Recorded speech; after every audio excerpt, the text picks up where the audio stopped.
मैं ओंकार हूं। अतीत से जो प्राणी अनुभव प्राप्त नहीं करते, उनका साथ मैं भी नहीं देता। किंतु जो अतीत की ज्ञान गाथाओं से शिक्षा ग्रहण कर भविष्य का निर्माण करते हैं, मैं सदा उनका सहायक रहता हूं। अर्थात अतीत पर वर्तमान और वर्तमान पर भविष्य का भवन खड़ा करने वाला शिल्पकार हूं। मैं ओंकार हूं।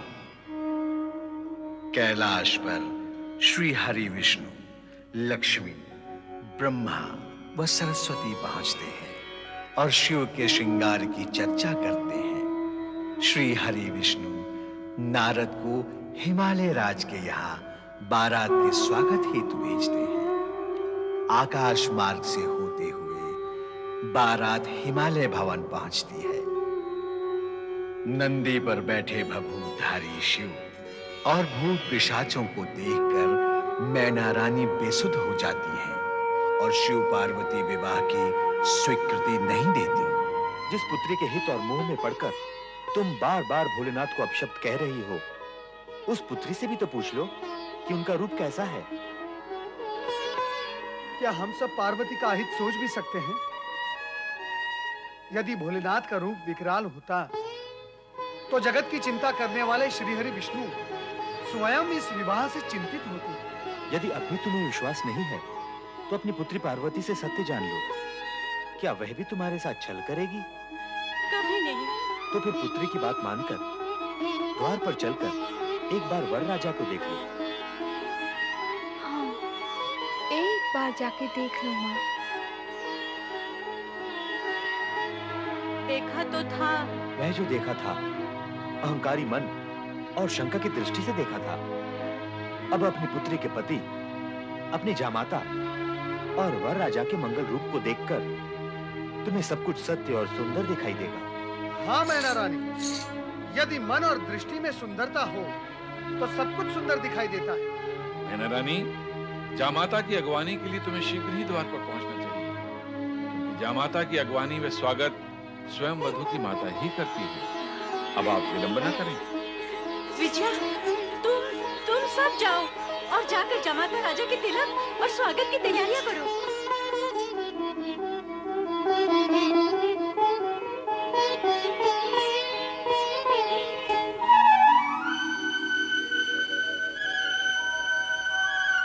चराचरपति कैलाशनाथ भगवान शिव शंकर का मैनाक स्वागत करता है।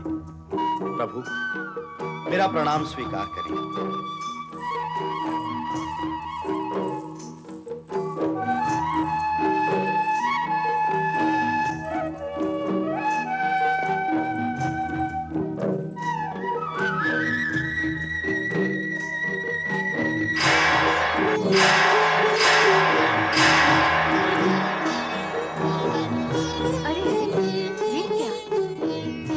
चमत्कार! किन्नर और गंधर्वों की सुंदरता भी तुम्हारे इस रूप के समक्ष तुच्छ है। फिर मैंने तुम्हारा वो भयानक रूप कैसे देख लिया?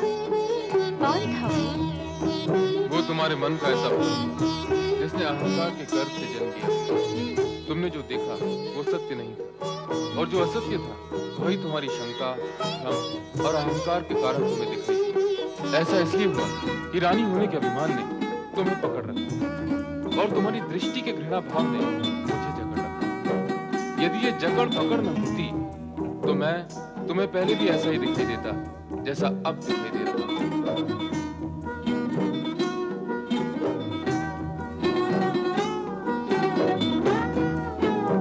अर्थात मेरा ही दोष था। हाँ, लीला मेरी थी और दोष तुम्हारा था।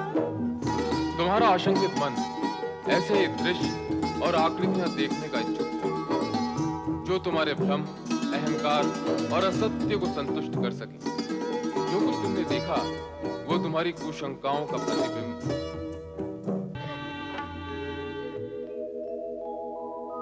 मेरा दैवयुता सुधा मधुमयी सच्शान्तिदा मातृका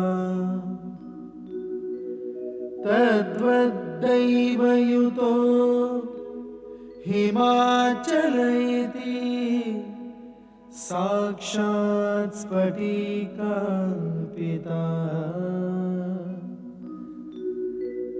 सार्धं प्रकृति वैभवादिविशदै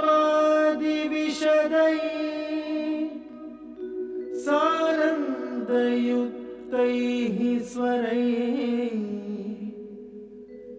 कथ्यन्ते शिव पार्वती सुखकर भूयात् सदा मङ्गलम्।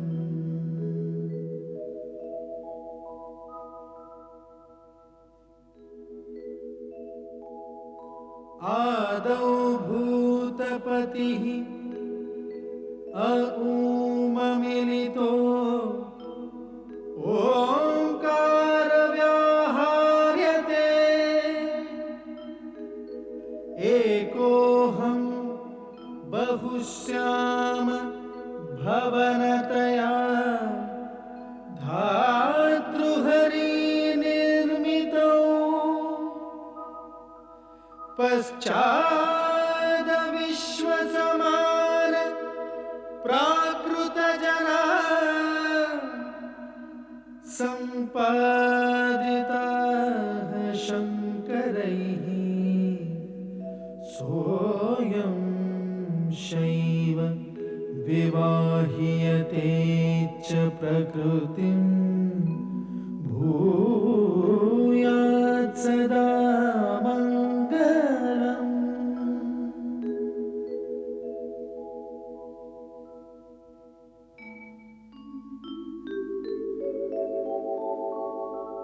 शान्तं पद्मासनस्थं शशिधरमुकुटं पञ्चवक्त्रं त्रिनेत्रं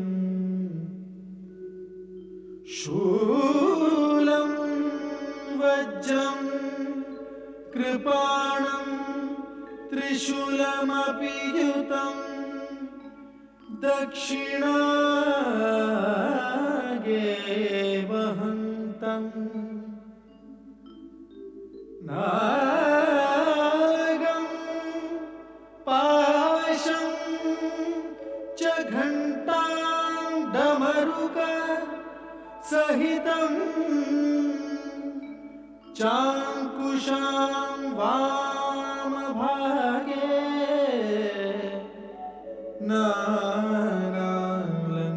नानालङ्कारयुक्तं स्फटिकमणिनिभं पार्वतीशं नमामि।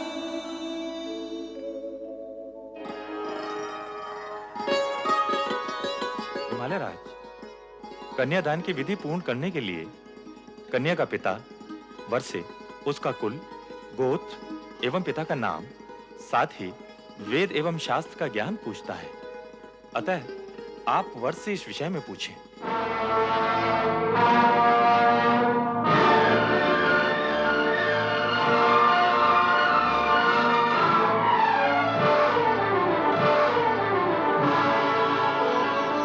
जो आज्ञा गुरुदेव।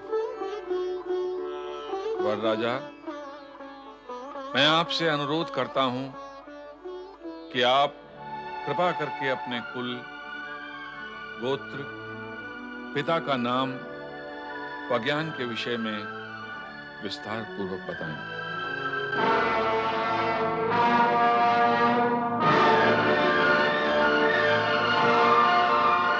हिमालय राज, ये आप कैसा विचित्र प्रश्न पूछ रहे हैं? वैसा ही देव ऋषि, जैसा कन्या का पिता कन्यादान के समय वर राजा से विधिनुसार करता है। नारायण नारायण। हिमालय राज, ना तो देवी पार्वती साधारण कन्या है, ना ही भगवान शिव साधारण पुरुष। यहाँ ऐसे प्रश्नों की विधि आवश्यक नहीं है। पर देव ऋषि, कार्य तो विधि के अनुसार ही होगा। ऋषिवर, संपूर्ण कार्य विधि के अनुसार ही हो रहा है। विधि का पालन सुविधा और स्थिरता उत्पन्न करने के लिए किया जाता है, परंतु यदि विधि असुविधा और अस्थिरता उत्पन्न करती है तो प्रसंग और अवसर का विचार करते हुए उसे एक ओर किया जा सकता है। देवर्षि, आप विधि से परे क्यों जाना चाहते हैं? मेरा वर्षे, कुल, गोत्र एवं पिता का नाम पूछने में आपको आपत्ति क्या है? नारायण नारायण। ऋषिवर, आप इनके पिता का नाम पूछना चाहते हैं जो संपूर्ण जगत के पिता हैं, जिनके होने से पूर्व किसी का होना संभव नहीं हुआ और जिनके होते हुए सब कुछ शेष रह जाएगा, उनके पिता का नाम पूछना चाहते हैं आप? तो सुनो, उनके पिता का नाम परमपिता ब्रह्मा जी भी नहीं बता सकते। मुझे क्षमा करें परमपिता, परंतु क्या आप शिव जी के पिता के विषय में कुछ बता सकते हैं?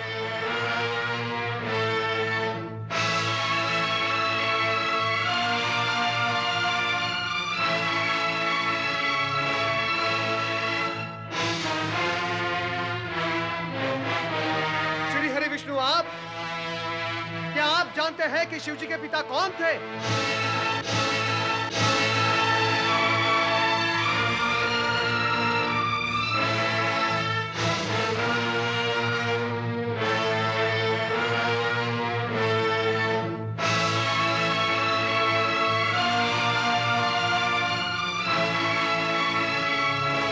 ऋषि गर्ग, गणना का आरंभ तो एक से होता है, एक के पश्चात दो और दो के पश्चात तीन, परंतु आप मुझे यह बताएं कि गणना में एक से पूर्व क्या है?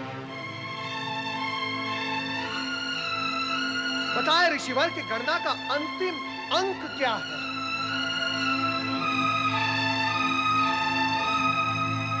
परम सत्ता यदि अपने सगुण रूप में प्रकट हुई है, उसका अर्थ यह नहीं कि वो अपनी निर्गुणता खो बैठी है। ऋषिवर, महेश्वर सभी कुल गोत्र से परे परात पर ब्रह्म है।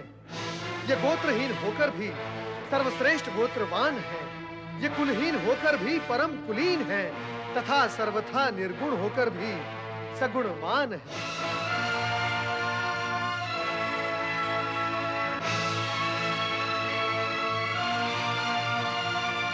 इनसे व्यर्थ के प्रश्न पूछना ही व्यर्थ है। ऋषिवर, तनिक अपनी दृष्टि उठाकर देखिए शिवजी के उस मुखमंडल को, उस तेज पुंज को जिसका न कोई आदि है न अंत है।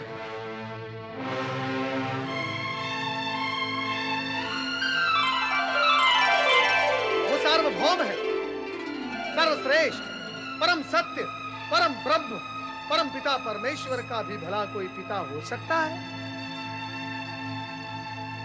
क्षमा करें, क्षमा करें शिव शंकर, मुझसे भूल हो गई।